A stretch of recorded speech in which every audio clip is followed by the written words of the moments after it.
Like many of you, I've ridden my bike more and more during the pandemic as gyms were closed. Like many of you, my time spent on YouTube has also ramped up during the pandemic, and it was in the early stages of lockdown I came across Francis Cade's channel. Think of it somewhat like an automotive enthusiast channel, but for cycling. And today's guest has been featured countless times in Francis's videos. James Thomas is the co-owner of Bicycle Limited, a boutique bike shop with a long history of being in the neighborhood, but it wasn't until recently he was asked to join as the captain of the ship, leading a charge in the complex process of bike fitting. If you're a cyclist, getting the right fit is essential, and James subscribes to the philosophy of fit first, buy later when it comes to new bike purchases, and I'm here for it. Francis has graciously hosted James, whose expertise and knowledge can be seen and learned worldwide thanks to the internet. I was further drawn to James as I kept noticing his watches in the videos. He and I sat down for this conversation over Zoom to get a closer look into the growth of his career, the importance of feeling valued, and certainly the evolution of bicycle.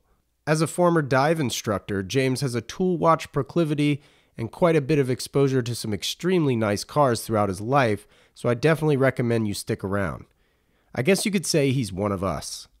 I'm your host, Wesley Smith, and you're listening to the Standard Age Podcast.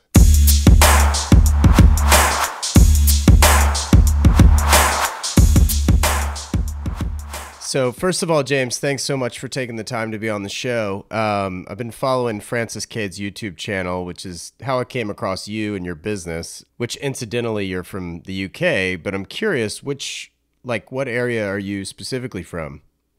I'm London born and bred. I grew up in sort of southwest London, but then sort of in my late teens, early 20s, basically spent a few years traveling the world as a diving instructor, scuba diving instructor. Oh wow! And that's hence the sort of strange accent that tends to come about. So yeah, I lived in the States for a little bit actually. Lived in Fort Lauderdale. And really enjoyed that, and but kind of got fed up of the kind of nomadic lifestyle of a dive instructor, and came straight back to the bike industry, and haven't really left since. Interesting. So when you were in Fort Lauderdale, where were you diving most? Were you out in the Keys, or were you going down to the Bahamas, or what? No, straight off the coast of Fort Lauderdale. It's got some fantastic, amazing diving, like quite deep technical stuff, but a lot of wrecks or wreck penetration, that kind of stuff. So yeah, it was an amazing time in my life. Great to be doing it as a young man, but it is a young man's game. Sure. So what got you into diving in the first place? I had always had an obsession with the ocean from a young age. I think when all the other kids wanted to be firemen and policemen, I think I wanted to be a marine biologist. Unfortunately, I wasn't smart enough. So, or actually, no, probably more to do with the fact that I was just too lazy at school. And so yeah, I got a real interest in marine life. And that was an opportunity presented itself, and I ended up, learning to be an instructor and living in, Fort Lauderdale, Miami, did a little bit of the Keys, and ultimately Australia as well. Bit in the Caribbean. Wow. Incredible. Yeah, it's good. I was very lucky. I had some great experiences, which I had some, in fact, rather amazing, rather incredible experiences, which were all completely overshadowed by our trip that began in San Diego, your hometown. Right. Although having done some really cool stuff, none of it really compares to, in terms of its significance to me, to the trips that you possibly know me for. Yeah. So yeah, I had an interesting life, but my first, younger life, my first job ever though was in a bike shop, which, funnily enough, I went into this morning to buy some Cliff shop blocks for my missus for when she goes into labour. The same manager is there. The same guy that hired me is there. No way. I've been in there a couple of times, but because of COVID, I had a mask on, and rather embarrassing that I didn't have a mask on today. And I always feel bad about having a mask. I didn't have one on me. And I kind of walked in. He sort of gave me this kind of look. All right. And I was like, I know exactly who you are. You were a dick. Yeah. He was all right. He was actually a bit of a mentor, but he was quite hard on me. But it was just strange that, you know, this guy's there literally 20 years later, Right. working in this little shop, and I have my own. He's working for someone else, and I have my own. Yeah. Well, do you think he was hard on you because he saw your potential? No idea. It was 20 years. Yeah. I think, you know, I was a 17-year-old kid who was more interested in, you know, girls and cigarettes and, you know, riding my bike and being badly behaved than anything else. And work was just a means of, you know, mechanizing that, if you see what I mean. So yeah, I don't know. I probably didn't really care at the time as well. I was a bit of a little shit back then. So yeah. changed. Oh, it's all good. My first job was in a bike shop as well. What were you guys carrying? What brands back then? We were carrying Specialized. Oh man, you know what? I think probably Specialized Treks. Actually, I think a lot of Ridgebacks, which is a British brand that you might not be familiar with. But it was mostly really, really basic stuff. I mean, like kind of going way back when I first started, when most of my friends at a very young age had paper rounds. I had a shop building universal mountain bikes, like cheap $100 mountain bikes. Yeah. In a workshop, like at the end of a bike shop, in a bike shop at the end of my road. So this is when I was like 13, 14. So literally, I can say I've been in the bike industry for the best part of, like, you know, 24 years. So yeah, it's crazy. But I can't remember where I was going with that now. Well, I just asked you about the assortment, really. Yeah, ultimately, I kind of scaled the bike industry and ended up where I am now. Sweet. What did your parents do while you were growing up? My mother was a personal trainer and was a complete Nazi when it came to eating and doing exercise. And, you know, Lou and I, my partner and I, were always talking about how we want our kids to be really active. She's very active as well. And was, you know, a very good influence on me from a health perspective. Unfortunately, rather in a contradictory fashion, I ended up as a smoker. But I kicked that about 10 years ago. Well, I think that's like a default setting in the UK, though, right?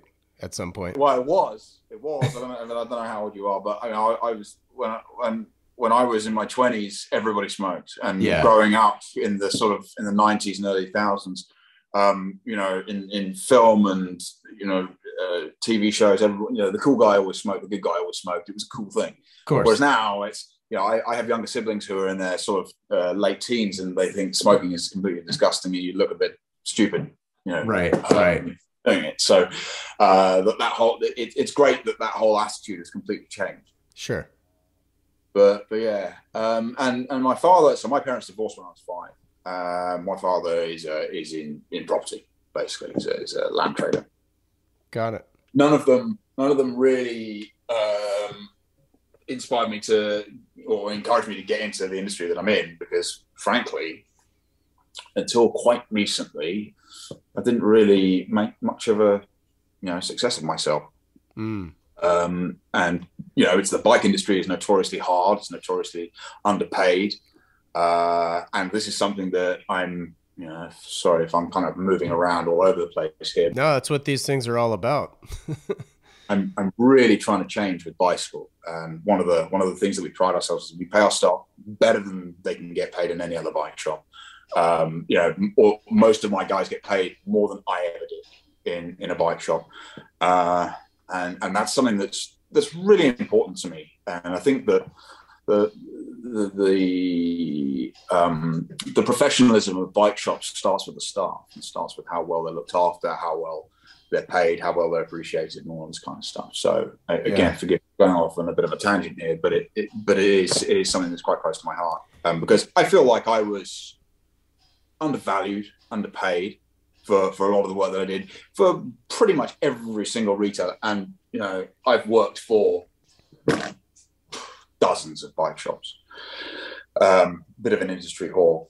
And, you know, I'm really adamant that I don't want any of my staff to feel any kind of any glimmer of that.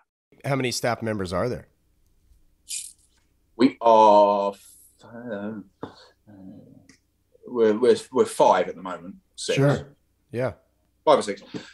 I can't even remember. Well, I've got 3 fitters, a mechanic, and a manager. So there's 5. Cool. And the 3 fitters, including me, one I've very recently brought on, who is a new guy straight out of the. He hasn't really come from the bike industry. He's actually comes from the music industry. I actually we're now starting to employ people from other industries rather than from employing within the bike industry, because I tend to find, having made this mistake already, I find individuals from the bike industry, particularly from the bike fitting side of things, tend to possess bad habits, or at least possess traits that aren't necessarily conducive to how we operate. So we look for people who have a good attitude, I guess, and sure. I think we're going to work well as a team, which I guess any employer would say. But kind of moving on to my first fitter, the first guy I employed is an ex pro who used to race at a very high level. He used to race pro Conti level. And he's my number one guy. Just does everything incredibly well. I mean, within a few months of him working for me, I could walk into a fit, and he would have done it. I'd look at it. I'd look at the starting position, look at the finishing position. I go, well, there's nothing I need to do here. With my most recent guy, it's been a little bit more difficult for me to be hands off, but I've done that now. I've kind of let him just sink or swim, see how he gets on. And actually, I'm really pleased to report that he's doing really, really well. He's getting some really great results out of the studio. And that's Andy. That's Lee, who's our newest addition. Andy Fenn is I don't know how much you know about our business, but Andy Fenn is our original fitter. He's one of our original fitters, and he is probably one of 2-3 people in the country that I would let touch my bike position. He's an incredible bike fitter and is the second busiest bike fitter in the country. Yeah, behind you, I'm sure. So there's a few things there. One, the pay scale and the appreciation factor. I couldn't agree with you more. I mean, it just instills such confidence and the will to get out of bed in the morning, right? To go to your job when you feel those things. The other thing I love about your business is, and you've talked about this before, just not on this podcast, but you wear an Oxford shirt and chino pants and things like that, and you present yourself in a different way, far more serious business because you take it seriously. And you go to a car dealership that's selling Porsches, and those guys aren't dressed in jeans and t-shirts, right? Like they're presentable.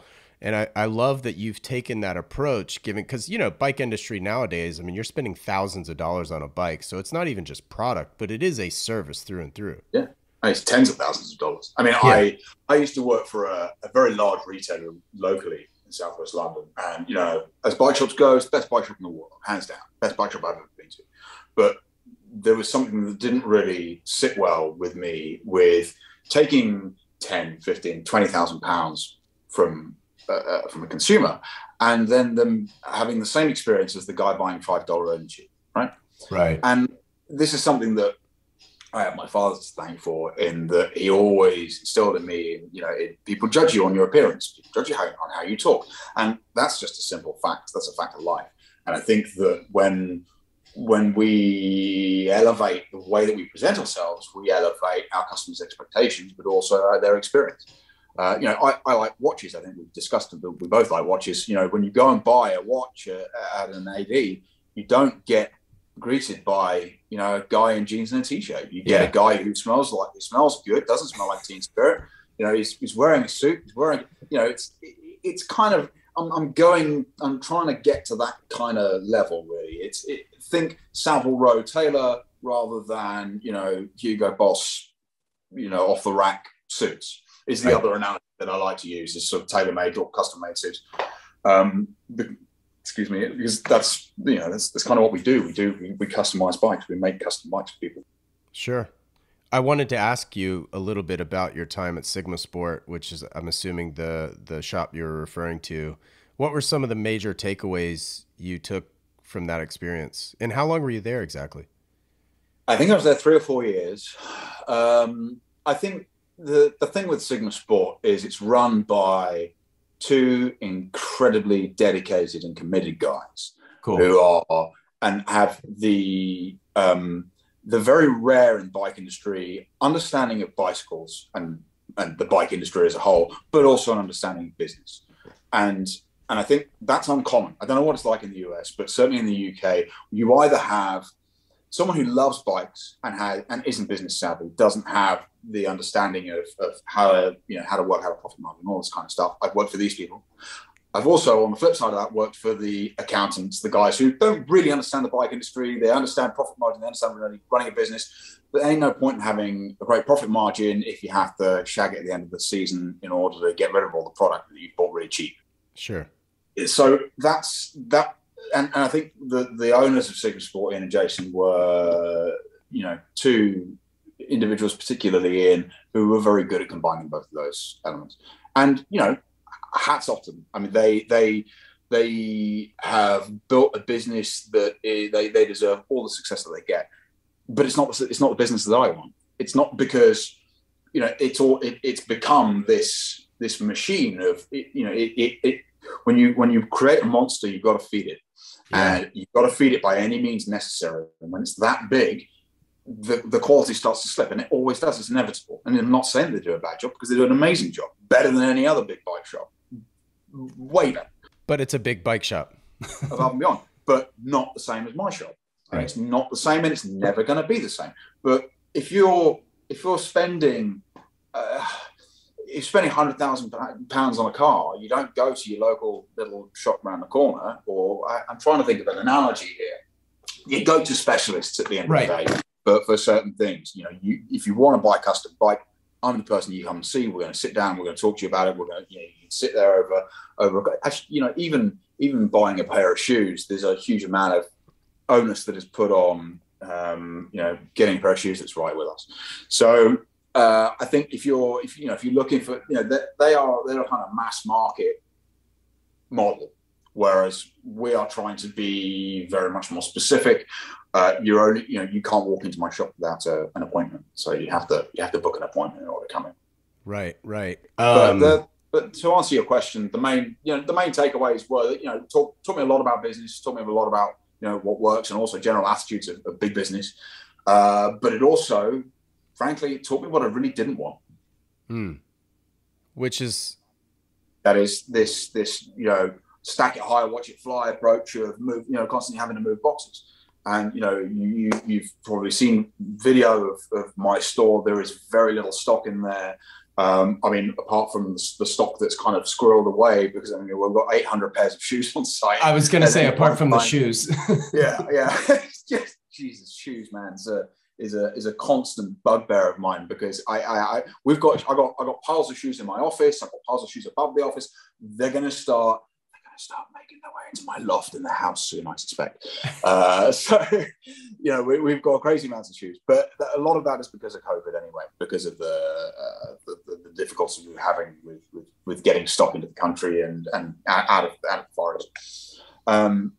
So I'm very grateful for my time I had at Sigma. I wish them all the best. There's zero animosity between me and them. I'm still friendly with them. Sure. So yeah. That's cool. Well, they're a partnership. So did you think the business acumen came from one and the other one's more the bike guy, or do they both share both? I suspect so. Okay. Yeah. Well, so that's the reason I'm asking. So, a lot of businesses run that way, where especially in fashion, for example, you've got the creative, then you got the business head that is the partner. So how are you handling that? How are you handling the business part? Because you as a bike fitter are incredible. Well, something that you won't know, because we don't make it hugely public, is that I do have a business partner. So the story goes with Bicycle. The story goes that I used to work I worked there back in 2006. And when I joined them, it was a typical little family bike shop. It had kids' bikes and micro scooters in the window. There were 3 road bikes in stock. I even remember what they were. A CAD 9 and 2 Synapses from Canada. And the typical Saturday was you'd sell 15, 20 bikes, and they'd all be £300, and that'd be it. Anyway, by the time I left this business, after much toing and froing with my then boss, now partner, it was exclusively a road bike shop. Because that's what I was interested in. That's what I saw. I thought would be the way to go. I could kind of see it going that way. The interest in road cycling in the UK started in around 2007 when the Prologue started off on the tour, started off in London, and then we had 2012, and then we've had COVID and all the other stuff.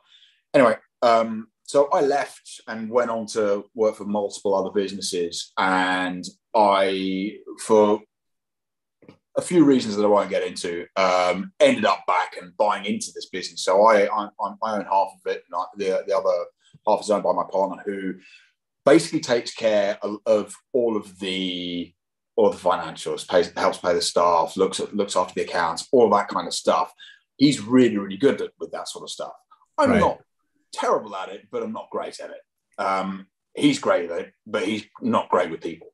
So, and he wouldn't mind me saying this anyway. He's great with me, but he's just a little bit, So yeah, we're a great team in that respect, and we learn from one another. We're good sounding boards for one another.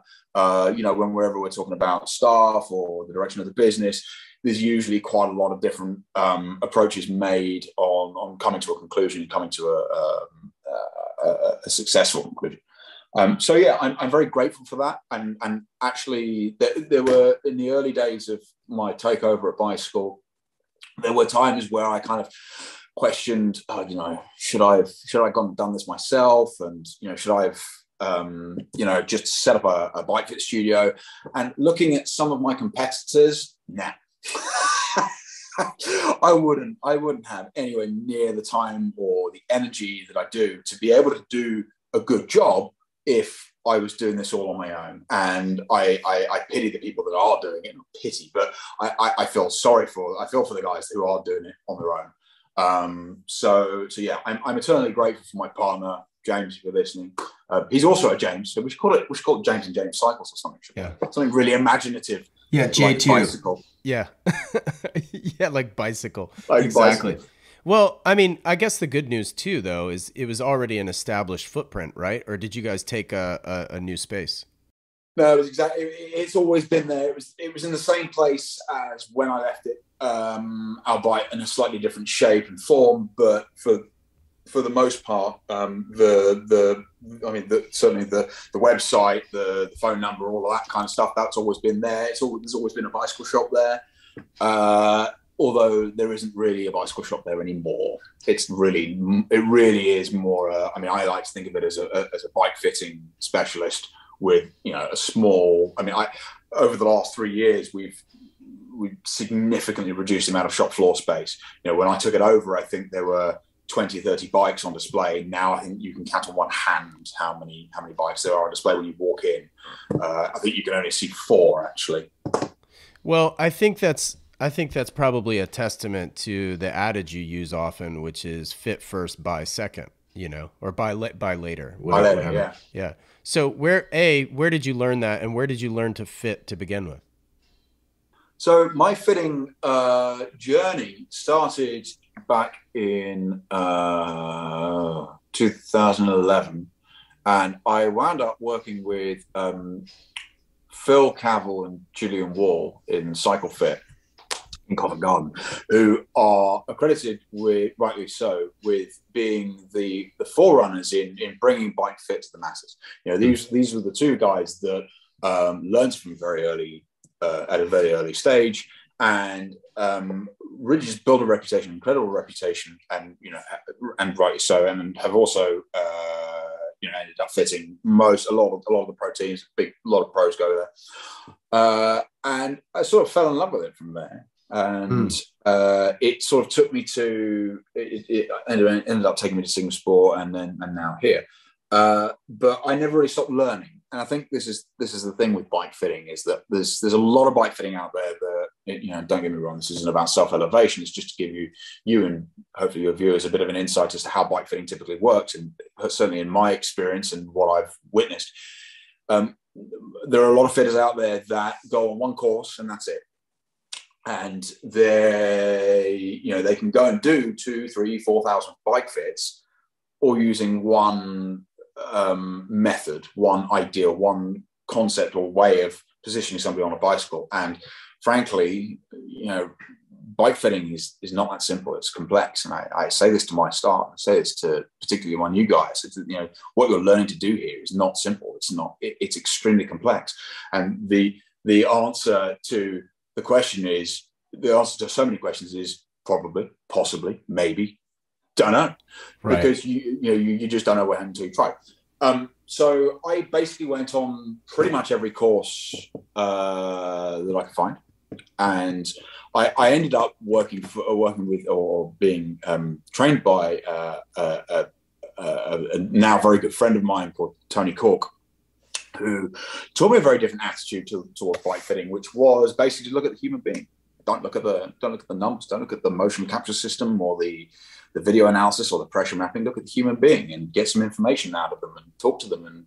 And some of the skills that I learned from him, and actually it was really just the attitude that I learned that I would credit him with the most, of just talk to people. You're not treating a piece of meat on a jig. You're talking to a human being. You're dealing with a human being. And I think this is one of the biggest fundamental problems with a lot of the motion capture stuff and a lot of the tech in bike fitting, is that it's very labor intensive. And when you have a system or a piece of tooling that is labor intensive, it detracts attention away from the needs of the individual or of the client. And bike fitting businesses have been very good at marketing themselves as this is very accurate and it's very precise, but bike fitting isn't precise. It's not accurate. It's like it's a game of inches, not millimeters. Right. There's anybody who says otherwise, I don't believe. Right.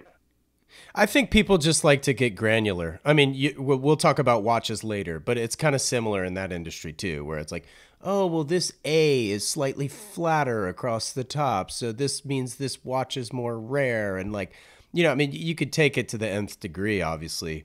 I'm curious, what did you did you go to university? No. Oh, okay. And why do you ask?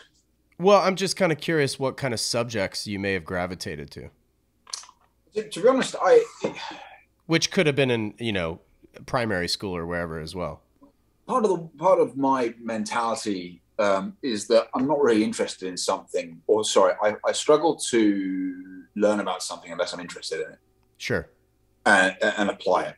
And so, for example, biology, when I was at school, I was terrible at. I completely flunked it. Whereas now, people ask me if I have a physiotherapy degree, but it's not because I'm interested in anatomy or physiology. It's because I have a means of applying it, and it helps me be better at my job. So, and it also kind of makes me sound like I know what I'm talking about. But no, it certainly helps. But bike fitting is it's a mix. It's a mix of anatomical understanding and biological understanding, but it's also extremely important to understand product. I mean, this is where there are a lot of this is where physiotherapy, bike fitting really falls flat on its face, is a lack of understanding on product. Right. A shoe that doesn't work is never going to work, and not necessarily understanding whether it's going to work or not. And I think that's where we differ, in that we understand, we look beyond what the customer has with them product wise.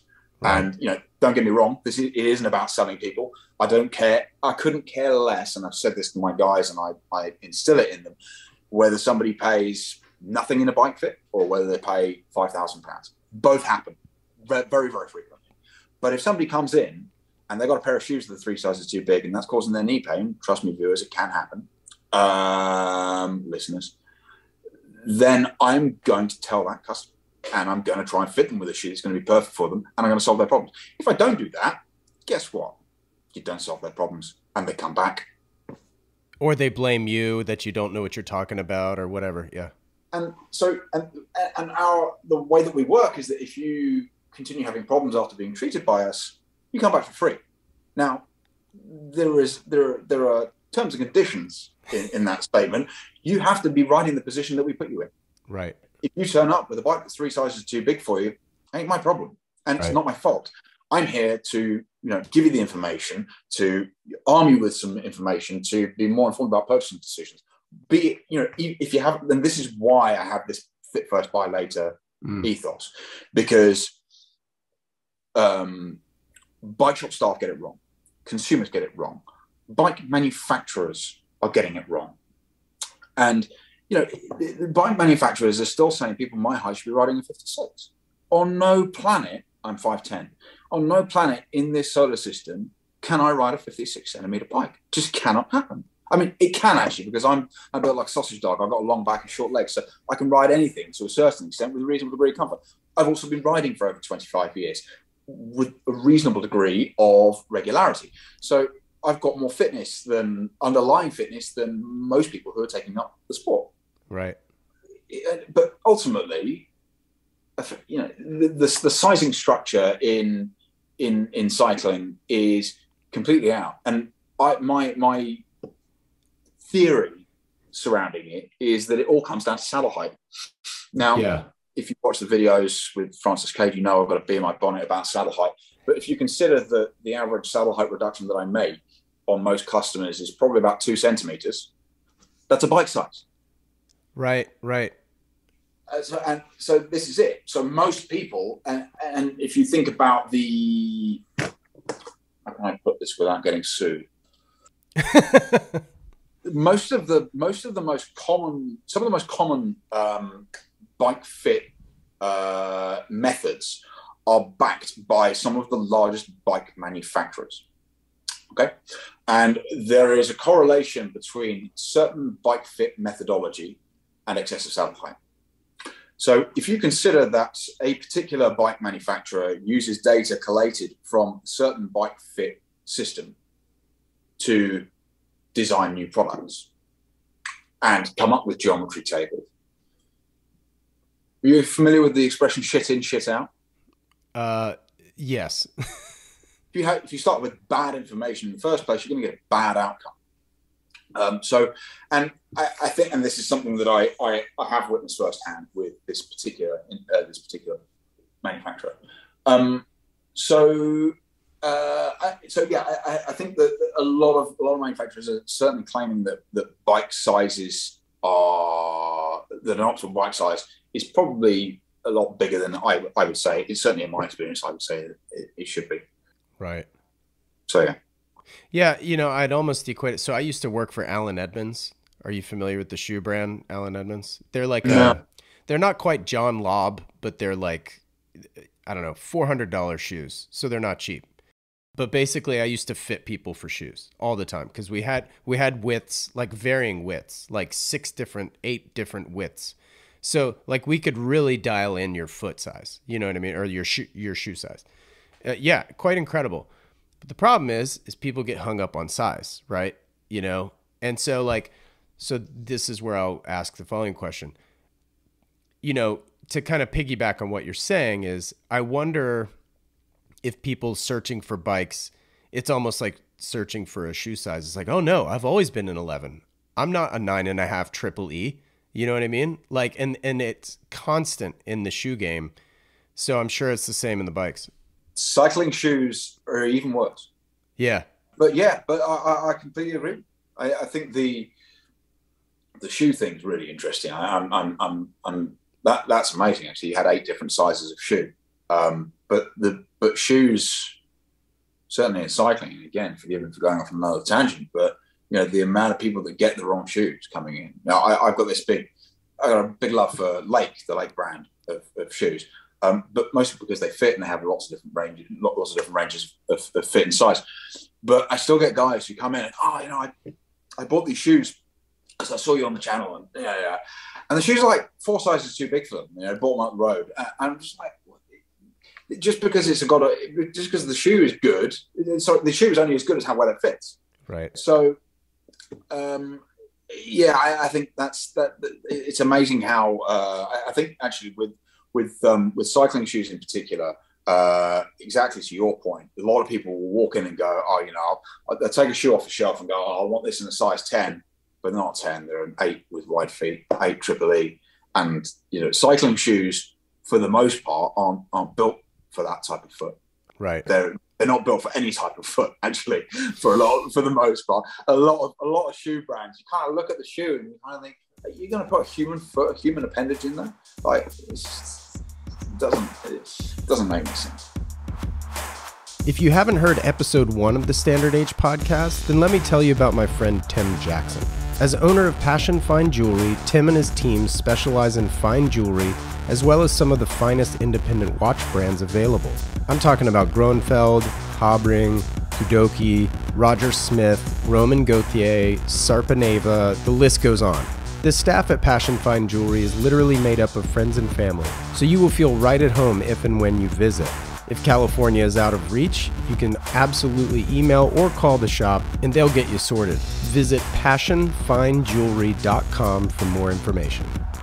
As you all know, I'm a huge fan of using the right product for the right job, and like many of you, I appreciate products with a story. That's why I drive a Volkswagen GTI. It's a hot hatch with heritage. It's also why I'm into specific watches like my Tudor Black Bay. And that's exactly why I'm a fan of the indie accessory brand Cantonment. Cantonment makes a utilitarian cloth they simply call a kerchief. It's smaller than a standard bandana, but larger than a handkerchief, which makes it ideal to tuck in a back pocket or use as a neckerchief.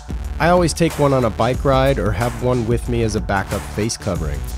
Not only do these kerchiefs satisfy several functions, but they look great too. Each set features illustrations celebrating icons of product design like the Omega Speedmaster, the Fender Stratocaster, or my favorite of course, a classic GTI. Follow them on Instagram at Cantonment Co. That's CantonmentCo, or visit them at cantonment.co. And use the code STANDARDH in all caps, no spaces, for 20% off of absolutely everything in their online shop. Now let's get back to the show. What was your first bike? My first proper bike, and I credit my father with getting me in the bike industry, which he'll hate, because he bought me my first proper mountain bike, which was a Marin Bobcat Trail.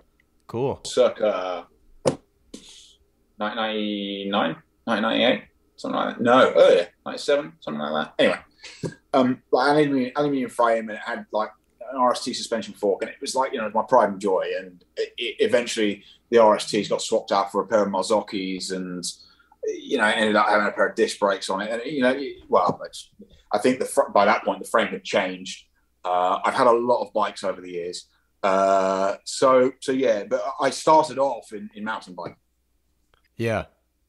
In about 2002, 2003, turned to the dark side and started shaving my legs and wearing Lycra, and started riding around like my hair's on fire. And that was kind of the end for me. And actually, it wasn't until very, very recently that I've come back to mountain biking with a real hunger.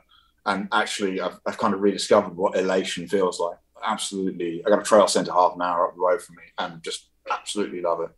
I just got back into mountain biking as well. So I'm a little older than you are. I'm 42. So my first job in a bike shop was in 1995, and had a Trek 820, then a 7000, which was aluminum frame, RockShox Quadra 21, I think, up front. Maybe it was a Quadra 10. I can't remember. But I didn't really fancy myself a racer, but I did some races. You know what I mean? So mostly cross country, was off the bike, on the bike, off the bike, on the bike.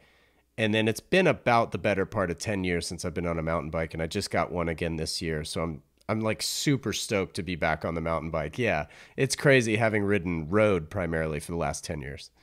So good now. Oh my God. They're like monster trucks. They just go over everything. But in the air, it's so much harder because the thing's so big. You know, Right. because I used to ride downhill dirt jumping trials, and now this thing is just it's huge. Yeah. So it takes a lot of getting used to try and get the thing stable in the air again. Well, it's funny you should say that because like I am still like I've only ridden it a few times because it's still new. The 800 millimeter wide handlebars. Like, I'm just like, what? I feel like a gorilla. Like, Yeah. I'm like, these things need to be 750 max.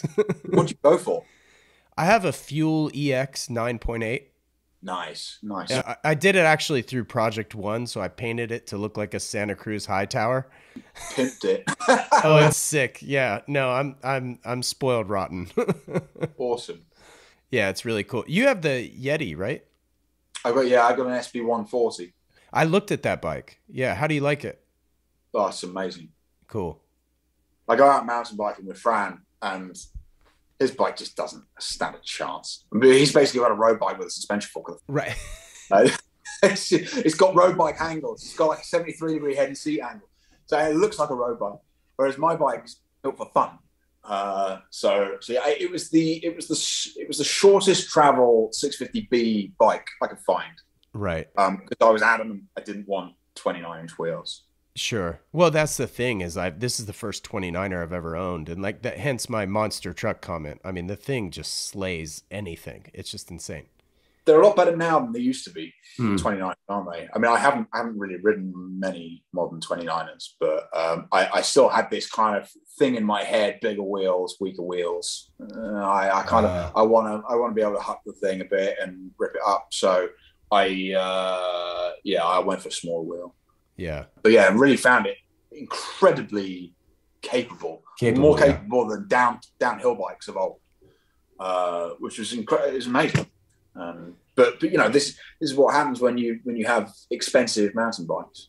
Right. No, exactly. Well, we've mentioned Francis Cade a couple times, so shout out Francis. I haven't met him obviously as I'm meeting you today for the first time.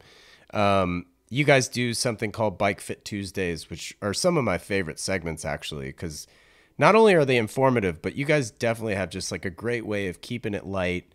And even just like the tongue-in-cheek approach of not releasing them on Tuesdays. How did you guys meet? So I was working at Sigma at the time, and there was one of the marketing guys who had reached out to Francis to try and use him as a means of promoting the bike fit department, which was still, I think I was a year or two in, so it was still kind of at a fledgling stage. And Francis came in and I did a fit for his then girlfriend. And he and I hit it off. We got on really, really well. This is 2016, 2017 maybe. And he and I hit it off. He came back for a fit a couple of weeks later. And then, a ride was suggested, as these things often are when you're in bike shops. And to be honest, the initial bike video that we did really, really well, and was surprisingly so. Neither of us really expected it to do, particularly well. I think now it's reached over 100,000 views. It might be more. And my regular day off was a Monday, so the regular occurrence was, and this was pretty much every week for a good part of time, was that my Monday, we'd go for a bike ride in the morning. Yeah. We'd film a bike fit segment, which we figured, it's going to get launched on Tuesday, so we'll call it Bike Fit Tuesdays, Bike for Tuesdays, Bike Fit. We didn't really know, and so we'd go and do the ride. We'd film it. And if you look at the earlier stuff, it's usually us in a cafe having a conversation about stuff. Yeah, and yeah, we called it Bike for Tuesdays, and so we'd film it on the Monday. It would get edited that evening, and then it would get launched on the Tuesday. And for a long time, for probably the best part of a year, 18 months, it was exclusively on Tuesday. Now, Any day you like. Name a day. Name a day as long as it's not Tuesday. We'll put a bike video out. Right. That's how it started, and it's crazy. But thank you to all the viewers. But thank you to everyone who's watched it. I'm eternally humbled by how successful it's been, actually. Yeah, that's amazing. I didn't realize you guys had only known each other for like 4 years. I'd figured you just like grew up together. You guys have such a great dynamic. Yeah, that's cool. Francis and I have been through some pretty heavy shit together. Fair. So that leads me to my next question, actually, because what are some of the bike packing trips you guys have been on with Lawrence as well, of course, but you guys have done several. Like what? Name a couple headlines. Two, actually. I mean, there are only two major tours. Oh, just Vietnam and America. Yeah. So the first one started in your lovely hometown, and it basically tracked. We went San Diego to LA, which isn't a particularly big ride. We then rode from LA over to Vegas. We rode LA to Barstow to Baker to Vegas, and then back through Death Valley. From Death Valley, we basically tracked north up to a beautiful town, probably the most beautiful town in the world I've ever been to, called Lee Vining, which is the eastern side of Yosemite Valley. Rode across Yosemite Valley and then across to San Francisco and then all the way north to Portland. It was a 2,500 mile, 1 month trip that I can very safely say changed all of our lives completely, particularly mine. In what way? For me, it symbolizes a turning point in my life where I quit my job about 2 weeks after coming back. I took on bicycle. I met my now partner, and I started a route to genuine happiness. Nice. For many, many years, I was with. I was doing jobs that it's not that I didn't enjoy them. It wasn't really going anywhere. I was with people that, in my personal life that weren't really going anywhere and didn't really work for me. And now I'm, I run a successful business and I'm very happy. So what was the light switch though from that ride? There was a point. I mean, have you been to Death Valley? Have you been to Yosemite? It's absolutely breathtaking in more ways than one with Death Valley. It is the most beautiful place in the world. Yeah, some of the most beautiful places in the world. I think that we all thought that kind of NorCal and Oregon were going to be like the beautiful parts of it, or even Yosemite. We thought it was all overshadowed by the desert. It was the best thing we've ever done. Best thing I've ever done. And I think there were points where it was a bit sketchy. There were points where we didn't really know whether we were going to make it. And, we kind of came together and we just knuckled down. We got on with it. There were points where I was pushing Francis. He was pushing me. I was pushing Lawrence. Lawrence was pushing me. We were both pushing Lawrence. You come together with these things. How did it change me? I don't really know. I think it was just, I think it made me realize that this is what I want to do with my life. This is, right. I want to go and see the world on a bike. And, working for other people, that ain't ever going to happen again. So that was basically what resulted in me leaving Sigma. It was one of the major reasons for me leaving Sigma, to go and do the thing with bicycle. Because being my own boss, I can sort of, to a certain extent, can do what I want. But it was fundamentally all about being able to go and do these trips.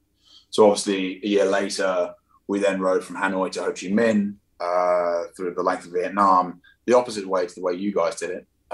We started in the north and went to the bottom. And that, again, completely different. Again, certain at points was erring on the side of like threatening. But it was an experience and it was an adventure. And from a young age, I've had adventures, and I don't intend to stop now. So go on. So I only because I'm not quite clear. So then after you left the US trip, you wanted to pursue Bicycle Limited. Now, forgive me, was that an offer on the table? Like, did your business partner reach out to you, say, hey, look, like, I'm kind of done, but if you want to keep this guy afloat, like, bring it on? Or did you pitch the idea? Oh, okay. No. So I was in a motel room with Francis. We'd lost Lawrence by this point because Lawrence broke his arm, fell off his bike, broke his bike in San Francisco. Right. It was a bit of a low point because Francis and I had to do 900 miles in a week. Right. 5 days, 6 days.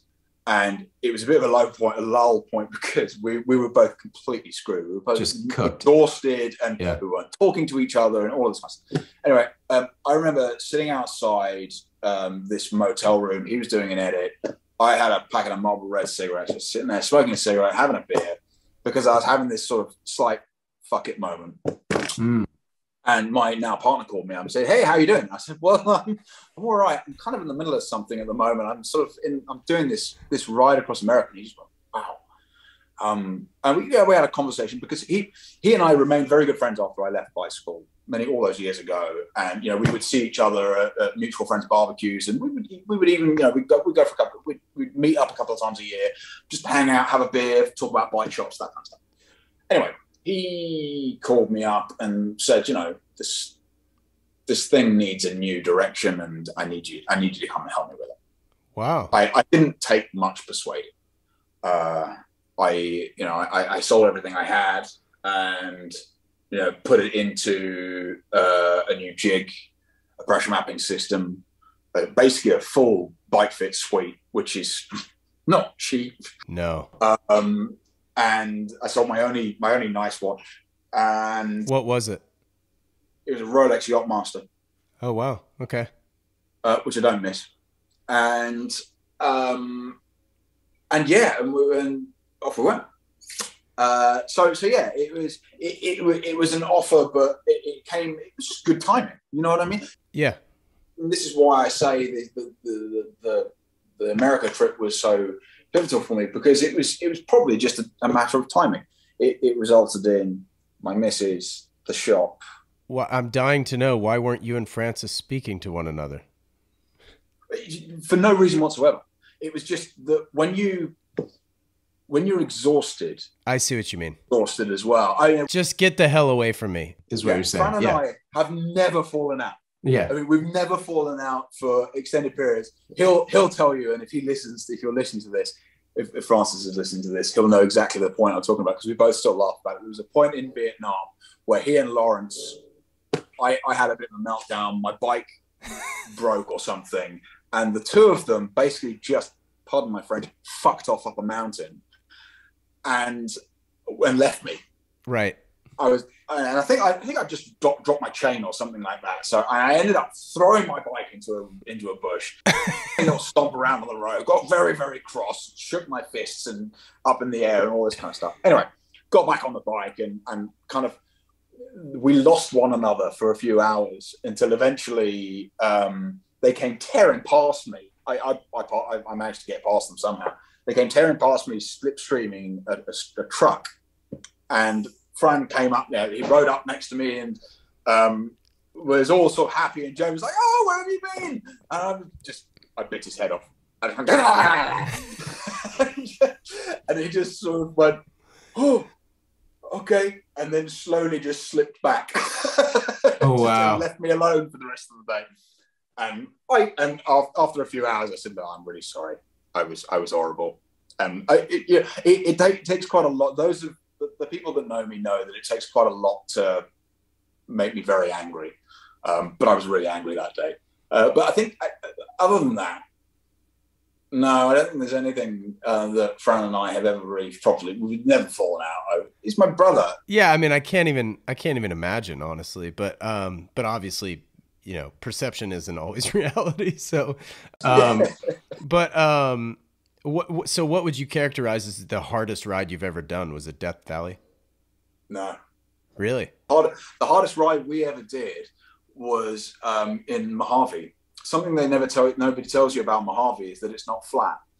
And I think there was a day where we did 150 miles, and it was about 2,000 meters of elevation. Bearing in mind, it's 45 degrees, loaded day, loaded bikes, and we ended up in a basin called Kelso in the middle of the Mojave Desert, which is sort of halfway between Barstow and Baker.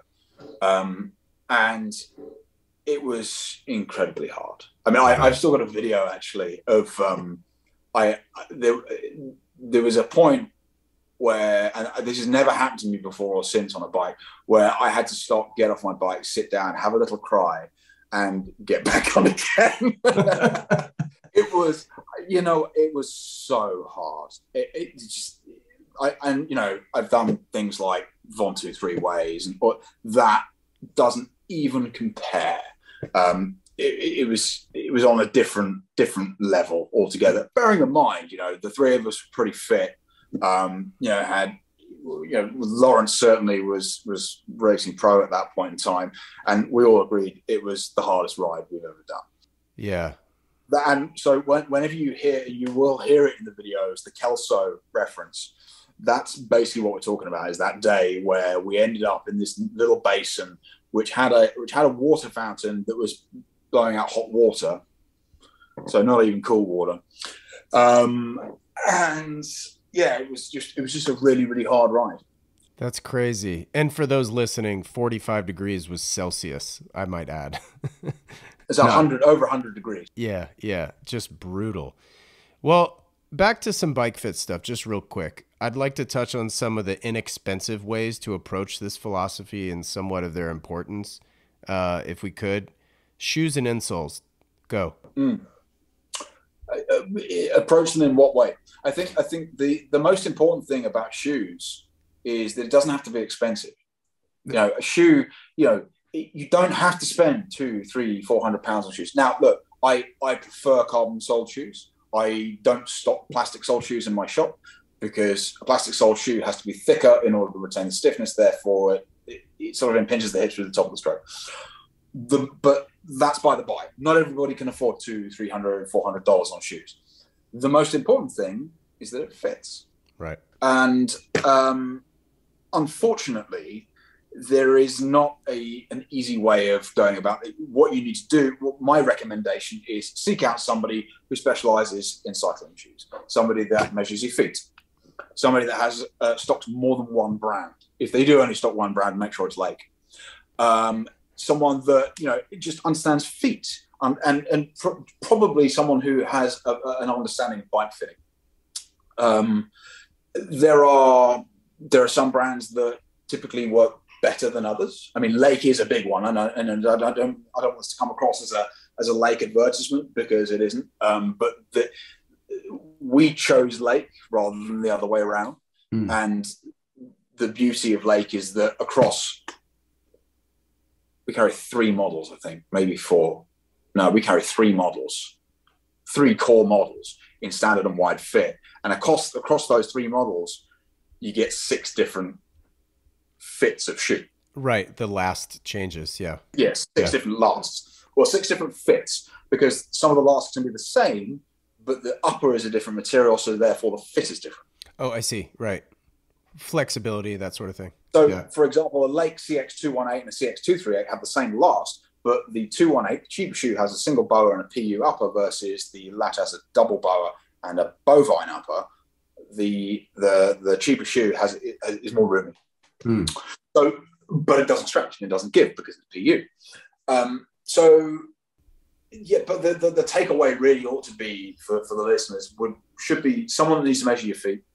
You need to understand your feet. If anybody sizes up to accommodate the width of the foot, walk straight out.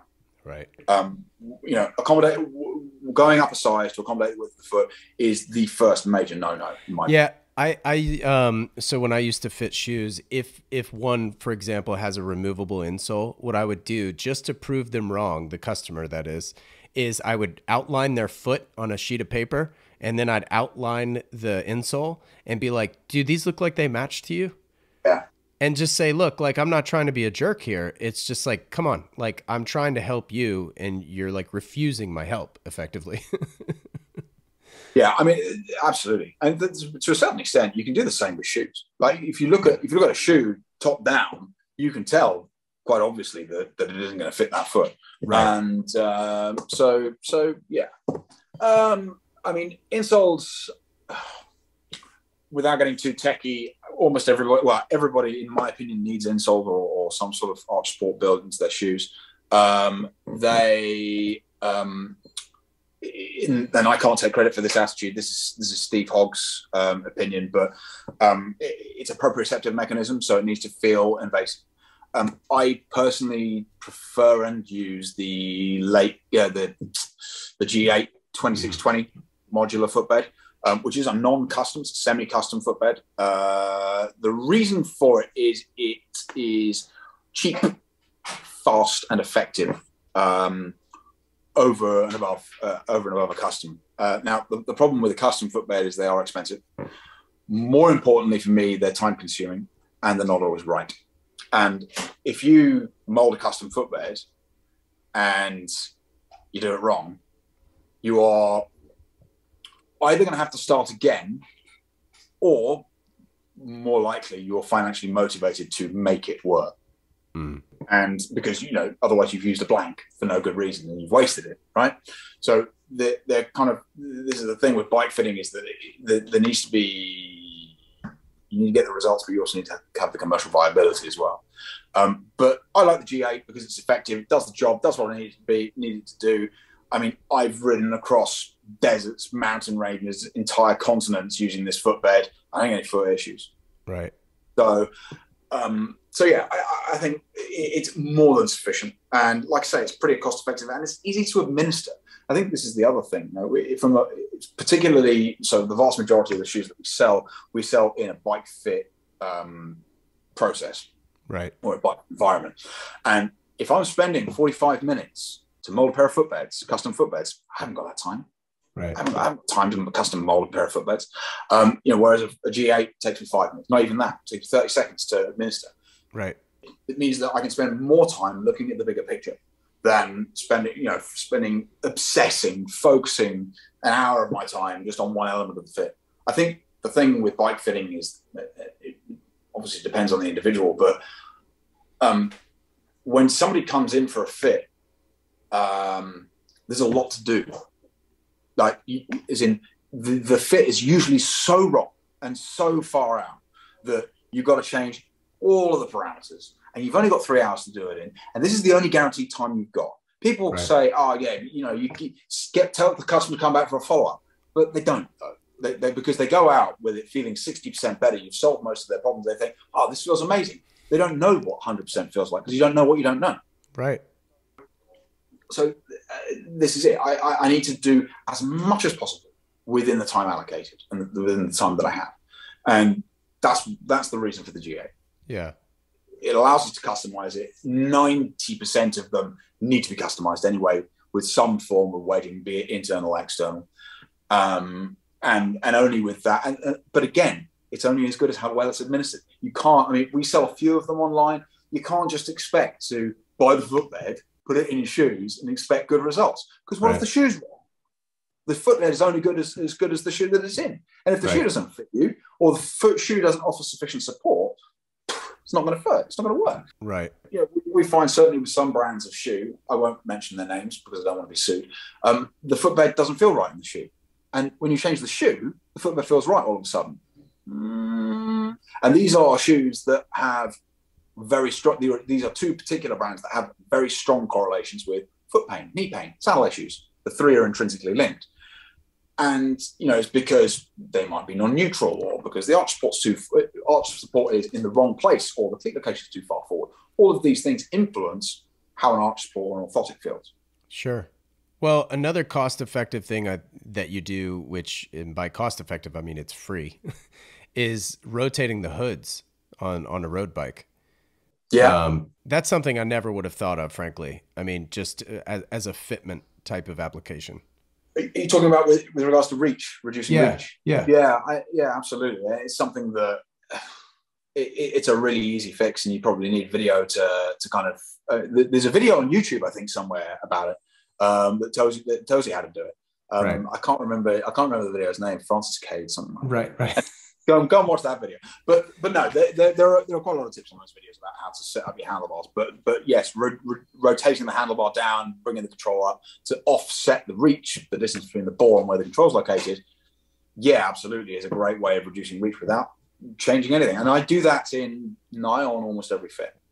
Nice. Yeah. Yeah, I mean, again, it was something I never would have thought of, but is cheap by way of free, so it's pretty sweet. Um, all right, so we've mentioned watches a couple times. You and I are both nuts on them. You tend to gravitate to military, purpose-built tool watches, it seems. I believe I've seen you wear a Speedmaster, I think a Seiko. You've got a Panerai on today. Do you own or have you owned an IWC, or am I making this up? No, I have a vintage Hamilton, which has a Value 7750 movement, which is the same as what IWC used in their big pilot. I keep looking at those IWCs and just kind of going, nah. Interesting. Because it's basically the same as what I have. It's 3 times the price, and actually I don't like it as much. Oh, So I'd be kind of having a watch with essentially the same movement, because the Value 7750 is, if you're into watches, people know that chronograph movement. right. Great movement. It's a real workhorse. It's that. I mean, that's quite often my everyday watch. And because it tells the day, it tells the date. I quite like that. And actually, when my first child's born, it's probably the watch I'm going to have on my wrist, because I'm going to know what bloody day and date it is. Makes sense, right? But us horologists, as we like to call ourselves, we don't like date windows on our watches. I mean, I don't really know why. I think it Well, it disrupts the design and yeah. the symmetry, more importantly. Yeah, but I'm not really that angular attentive about things like that. I just quite like to know what bloody date it is sometimes. And I've had 2 Speedmasters. I got rid of the first one. I had a first Omega in space, and I really didn't get on with it because I couldn't read it. As you know, I've grown up with military watches. I have a few Hamiltons, which were credited with being some of the first military watches, and the ability to snap and look at a watch and look at the time and be able to understand the time, I've gotten used to. The FOIS had polished alpha hands, and I found myself doing this all the time, and I couldn't read the damn thing. And I regret selling it, actually, because they've tripled in price since they've definitely doubled. They've almost tripled in price on the secondhand market since I got rid of mine, which is a real pisser. But I now have a master chronometer, the new 3861 movement, which is great. So really great watch. I actually have a first Omega in space, and I've been thinking about selling it, actually. You'll get good money for it now. Well, yeah, I can't decide though. Like, should I not? I don't. It's not enticed by money more than, do I really need it to say that I own a Speedmaster? Like, because there's so many folks out there that just say like, well, every collector needs to own a Speedmaster, and I'm just like, but do I? Do I? I like cars. I like military watches. Yeah. I like going fast. I always kind of I like the the romance behind the Speedmaster. There is what I really want, but haven't quite managed to get around to afford. Well, I can afford it. It's just can't really get my head around spending 10 grand on a Speedmaster. Is a 321. That's what I would really like. The modern updated one, because it's a slightly smaller case, doesn't have the pusher protectors. But it's still a £15,000 Omega, and you're then kind of getting into Patek territory and Vacheron territory. So yeah, fair enough. Yeah, you know what I mean. So it kind of looks the same. So yeah, it's watches is something that again I've inherited from my father. I have my father to thank for it. Watches and fast cars. What does he wear? He's got 3 Pateks, a couple of Vachons, several Rolexes, couple of Hamiltons, had a Panerai. I bought this because I always remember my father having, I think it was a luminol base, I think he had. Way back, this is years ago, when they first stopped, when old Sly Stallone started wearing them after daylight. Remember, like when they first came out, he wore one. I always loved it. Well, my dad had wore one, and I always loved it. So I bought this year before last.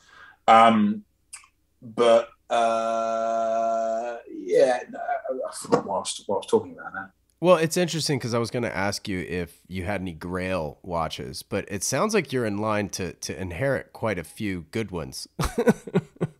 I hope so, but I never bank on such things. Sure, sure. Yeah, there's a Vacheron Constantin historique that I've got my eye on at the moment. Cool. That's a really lovely piece. It's a 39 millimeter chronograph.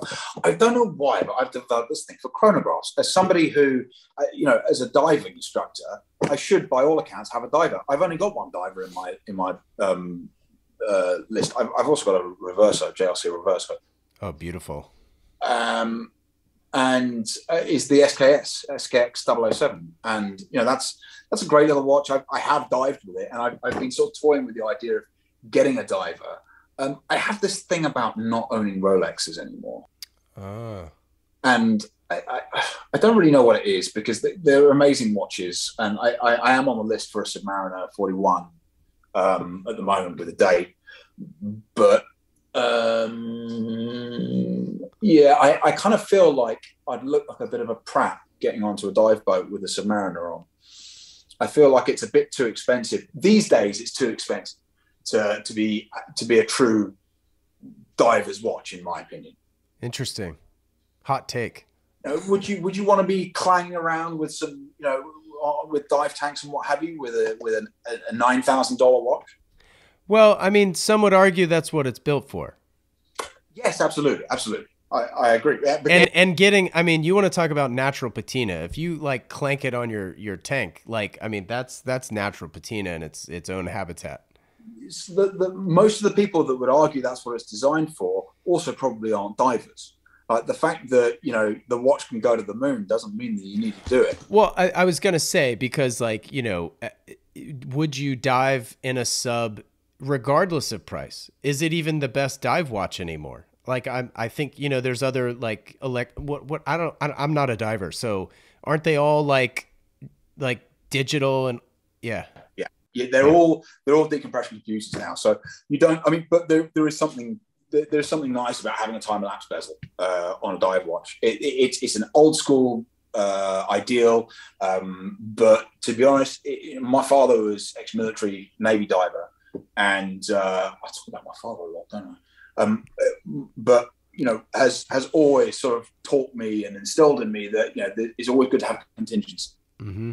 So if all else fails, right. Still got your watch. Yeah. This is a dive watch. It's got better water resistance than the Submariner as well. Right. Wow. That's so funny. So, well, you mentioned you're going to be a father soon. Congrats, by the way. So there's not necessarily a watch purchase looming. No. Okay. I bought the Speedmaster recently. Okay. For it. We don't know if it's a boy. And I figure if it's a boy, then I will donate this Speedmaster to them. That was the reason for it. It was 2021, so the watch will be as old as they are.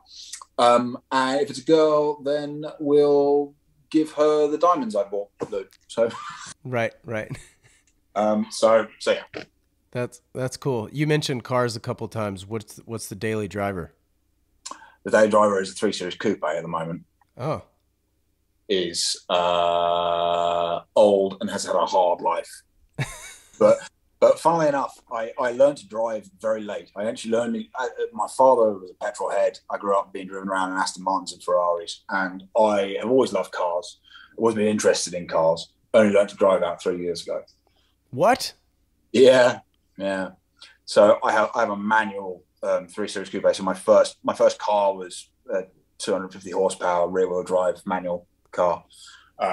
And it's constantly wearing out its rear tires for some reason. I don't really know why. The traction control never seems to go on. Right. But yeah. So that's up for replacement next year, probably. I have a few ideas, but do you have a favorite car that your dad has owned?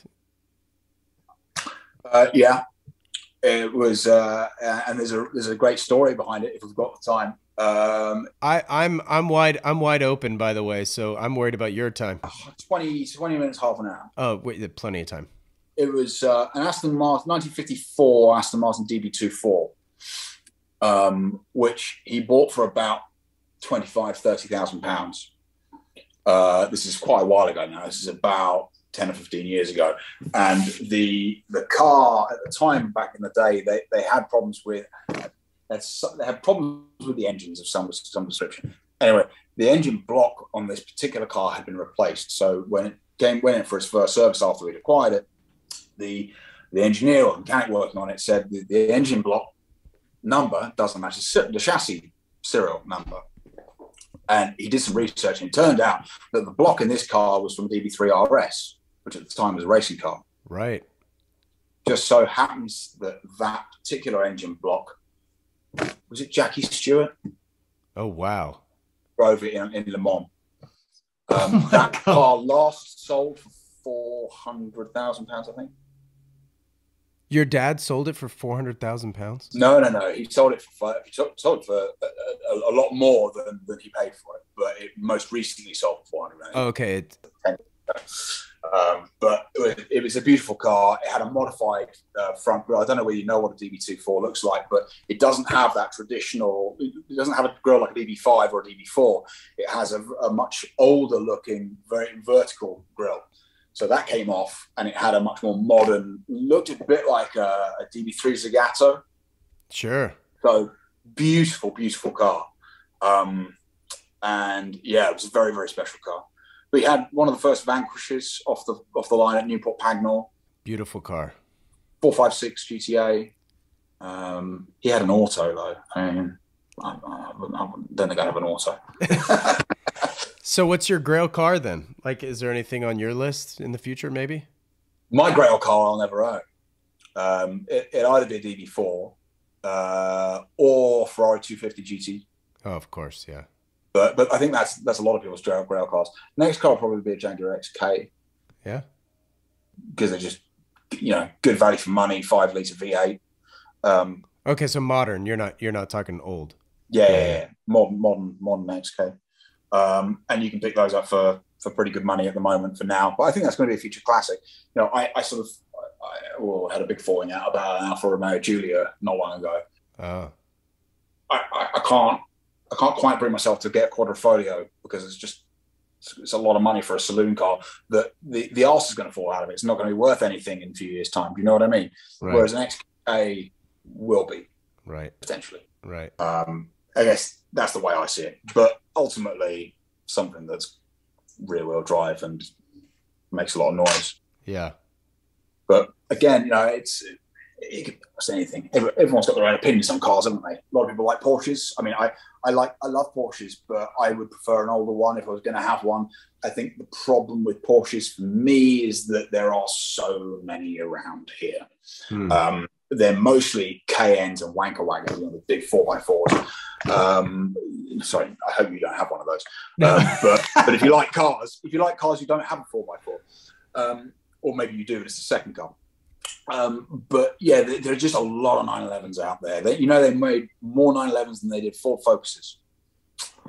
I haven't heard that statistic. That's funny. Yeah. Well, certainly one year they did. So yeah, but again, you can't knock a 911. It's the best sports cars in the world, isn't it? Right. Well, you're based in Richmond, and I have to ask about Ted Lasso, because they're obviously over there. Have you watched it? No. Oh, never. Okay, never mind then. It's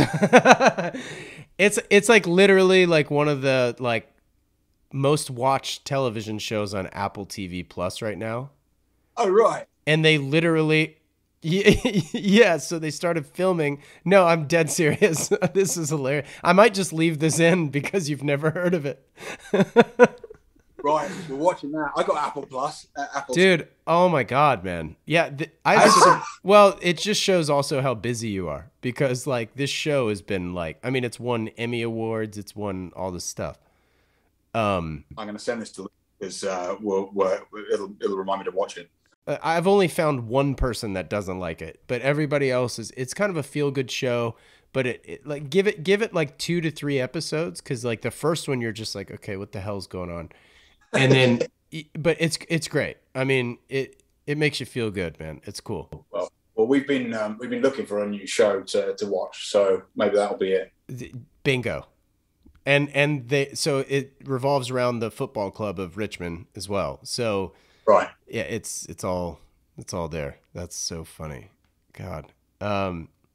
What would you consider to be your favorite band? It seems like you like classic rock when you're in the shop. The classic rock thing is actually a business mechanism. When someone walks through the door and they hear "Dark Side of the Moon" by Pink Floyd, and they go, "I've heard this in years," and it transports them back. And as they're going through this ethereal transportation back to their early 20s, their purse strings are loosening at the same time. So it means that I can just extract a little bit more. It's, you know what, it's all part of the experience. But I do love that kind of music. I was brought up on a staple of Led Zeppelin, Pink Floyd. But it's not just limited to that. Sam Cooke, Roy Orbison, Michael Jackson, Jackson 5. I've got a pretty eclectic taste in music. Right. But favorite band? God, that's hard. I'm going to see Greta Van Fleet in June, though. Okay, that'll be good. You listen to them much? No. If you like Led Zeppelin, you need to listen to this band. Okay. I mean, and if you haven't heard of them, you really need to look them up. Right. They're absolutely incredible. So, but my favorite modern band, definitely they're up there. St. Paul and the Broken Bones as well. There's another band from your homeland.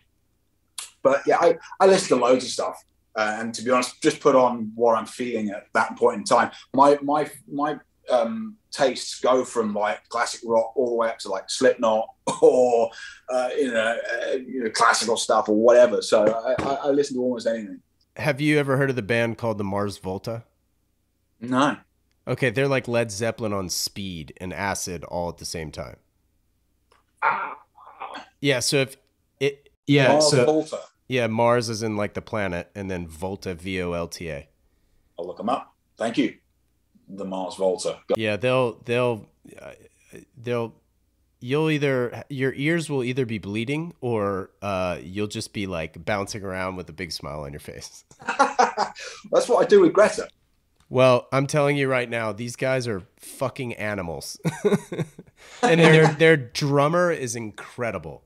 James, wrapping up, man, thank you so much for the time. Really appreciate you taking part in the show. Nice to meet you. I'm trying to make it over. I don't know if you're aware, but I had Yanto Barker on the show. Right, okay. Last year, maybe the beginning of this year. One of these days I'd like to get over there and, borrow a bike from somebody and meet up with all you guys and go for a road ride. That'd be fun. I got a shed full of them. I got a shop full of them. And likewise, man, if you ever want to come back to San Diego, I have a guest room, come crash, we'll do some riding, it'd be a blast. Well, yeah, if you make it over here, be sure to give me a shout and we'll get you involved. Yeah, for sure. Have a great day. Thanks, James. Appreciate you. Thanks, man. Bye. Thanks so much to James once again for taking the time. Had a blast with the conversation. I absolutely would love to get out on a ride at some point. As always, major thanks goes to Jensen Reed and Super Beautiful for the theme track, as well as to Clear Audio for the noise-canceling headphones. Stay tuned for the last episode of Season 5 of the Standard H podcast hitting you in 2 weeks' time. There might be a little Easter egg in there, too, with something that maybe is a little less expected. Hope you guys have a wonderful holiday, and I will catch you soon. Bye, everyone.